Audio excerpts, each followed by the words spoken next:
మన ప్రభువైన యేసుక్రీస్తు నామంలో అనుదిన దైవ కృపా కార్యక్రమం ద్వారా ఈ దినాన దేవుని మాటలు వింటున్న మీ అందరికీ హృదయపూర్వక వందనాలు తెలియజేస్తూ ఉన్నాం. నిశ్చయంగా ఈ మాటలు వింటున్న మీకు ఈ దినమంతా దేవుని ఉన్నతమైన కృపను అనుగ్రహించును గాక. ఆమేన్. నిర్గమాకాండము 17వ అధ్యాయం 9వ వాక్యాన్ని చదువుదాం. మోషే యెహోషువతో, మన కొరకు మనుషులను ఏర్పరిచి వారిని తీసుకొని బయలువెళ్లి అమాలేకీయులతో యుద్ధము చేయుము. రేపు నేను దేవుని కర్రను చేతపట్టుకొని ఆ కొండ శిఖరము మీద నిలిచెదను అని వ్రాయబడి ఉంది. Praise the lord. అమాలేకీయులకు ఇశ్రాయేలీయులకు యుద్ధం జరిగే కాలమున మోషే ఈ మాటలు పలుకుతూ వచ్చాడు. చెప్పినట్టుగానే మోషే దేవుని కర్రను చేతపట్టుకొని కొండ శిఖరం మీద నిలిచి దేవుని కర్రను చేతపట్టుకొని చేయి పైకెత్తాడు. అప్పుడు ఇశ్రాయేలీయులకు జయం కలిగింది. దేవుని కర్ర ఉన్న చేతిని మోషే ఎప్పుడైతే క్రిందకు దింపాడో ఇశ్రాయేలీయులు యుద్ధంలో ఓడిపోతూ వచ్చారు. అందుకే శత్రువులపై విజయం చూచేంత వరకు కూడా మోషే దేవుని కర్రను చేతపట్టుకొని పైకెత్తుతూనే ఉన్నాడు. మరి మన జీవితాల్లో కూడా జయాలు అపజయాలను చూస్తూనే ఉంటాం. మనం ఓడిపోవడం దేవుని చిత్తం కాదు.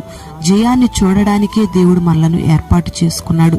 మన జీవితం యొక్క ఈ యుద్ధ రంగములో మనకు శత్రువులు ఎదురైనప్పుడు, సమస్యలు వచ్చినప్పుడు మనం ఓడిపోతామేమోనని మనం భయపడకూడదు. దేవుని కర్రను చేత పట్టుకుని చేతులు పైకెత్తడం నేర్చుకోవాలి. దేవుని కర్ర చేతిలో ఉన్నంత కాలం భయపడాల్సిన పని లేదు. దేవుని చేతి కర్ర అంటే దేవుని యొక్క వాగ్దానమే. ప్రియమైన దేవుని బిడ్డలారా, దేవుడు మనకెన్నో వాగ్దానాలు చేశాడు. దేవుని వాగ్దానాలను ప్రక్కన పెట్టేసి కొన్నిసార్లు మనకున్న సమస్యలను గొప్పవిగా చేస్తాం. అందుకే కొన్నిసార్లు మనకు అపజయాలు ఎదురవుతూ ఉంటాయి. ఓటమి అనేది మన జీవితంలో లేకుండా ఉండాలి అంటే ఖచ్చితంగా వాగ్దానాలను చేతపట్టుకోవాలి. మనుషులు కూడా మనకు వాగ్దానాలు చేస్తారు. రాజకీయ నాయకులు కావచ్చు, అధికారులు కావచ్చు, అయిన వారు కావచ్చు, స్నేహితులు కావచ్చు.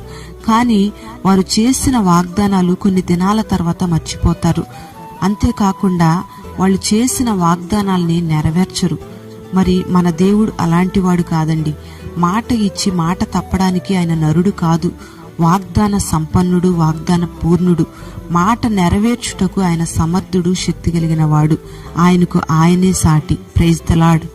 ఆయన చేసిన వాగ్దానాలు మన పితరుల జీవితంలో నెరవేర్చబడ్డాయి. మన జీవితాలలో కూడా దేవుడు నెరవేరుస్తూ ఉన్నాడు. Praise the lord.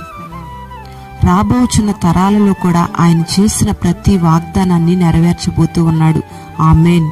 మరి నీవు వాగ్దానాన్ని చేతపట్టుకుని ప్రార్థన చేస్తే ఆయన చేసిన ప్రతి వాగ్దానం నీ జీవితంలో నెరవేర్చబడుతుంది. మరి నీవు ఒంటరిగా కృంగిపోతున్న సమయంలో ఆయన నిన్ను విడువని అని వాగ్దానం చేశాడే. అందరూ నిన్ను మరచిపోయినా, నీ తల్లి నిన్ను మరచినా నిన్ను మరువనన్నాడు కదా. శత్రు భయాలు నిన్ను తరుముతూ ఉన్నా, శత్రువులు నీకు ఎదురుగా నిలబడినా, నీకు విరోధంగా రూపించబడిన ఏ ఆయుధం వర్దెలదు అని చెప్పాడే. నీవు రోగంతో బాధపడుతూ ఉంటే, మరణ పడకలో ఉంటే నిన్ను స్వస్థపరచు యెహోవాను నేనే అని వాగ్దానం చేశాడే. మరెందుకు నువ్వు భయపడుతున్నావు? కరువైనా, నిందలైనా, శ్రమలైనా, రోగాలైనా, శత్రువులు ఎదురైనా నీవు వాగ్దానాల మీద ఆధారపడినంత కాలం నీకు జయమే కలుగుతుంది.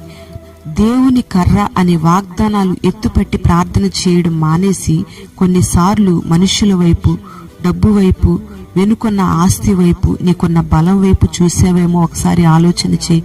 వాగ్దానాలన్నీ నువ్వు చేత పట్టుకుంటే ఎర్ర సముద్రాన్ని సైతం నా దేవుడు పాయలు చేస్తాడు. ఆమేన్.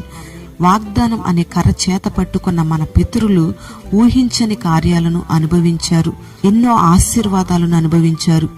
ఆయన వాగ్దానాలను నమ్మిన వారెన్నడూ కూడా సిగ్గుపడలేదు, సిగ్గుపడరు. మరి మన జీవితంలో మనం జీవించినంత కాలం వాగ్దానాల మీదే ఆధారపడి జీవించాలి. నీ చేత్తో నువ్వేం పట్టుకుంటున్నావో ప్రజలందరూ గ్రహించాలి.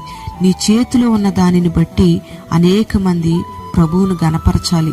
ఈ మాటలు విన్న నీ జీవితంలో ఆయన చేసిన ప్రతి వాగ్దానాన్ని నా దేవుడు నెరవేర్చునుగాక. ఆయన వాగ్దానాలను అనుభవించే విశ్వాస జీవితాన్ని నా దేవుడు నీకు అనుగ్రహించునుగాక.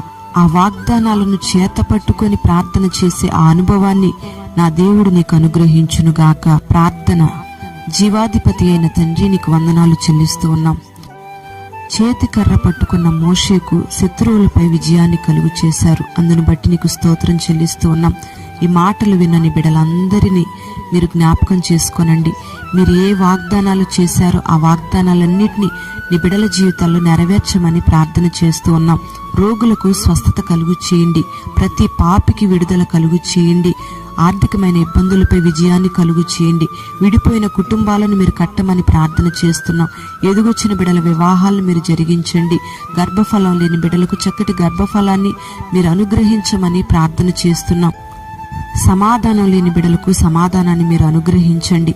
మీరు చేసిన వాగ్దానాలన్నింటినీ నీ బిడ్డల జీవితాల్లో నెరవేర్చి ఆశీర్వాదకరంగా మార్చమని ప్రార్థన చేస్తూ ఉన్నాం. ఏ శత్రువు కూడా నీ బిడ్డల మీద అతిశయింపకుండునట్లు గొప్ప కార్యాలు మీరు చేయమని ప్రార్థన చేస్తున్నాం. జయం నీ బిడ్డలకు కలగాలి. అట్టి కార్యం మీరు జరిగించండి. ఈ దినమంతా కూడా నీ బిడ్డలకు నీ సన్నిధిని తోడుగా ఉంచి చేస్తున్న పనులన్నిటిలో దీవెన కలుగు చేసి మహిమ ఘనత ప్రభావాలు మీరు మాత్రమే పొందుకొనమని నజరేయుడైన యేసు నామంలో ప్రార్థించి వేడుకుంటున్నాము తండ్రి. ఆమేన్. Praise the lord.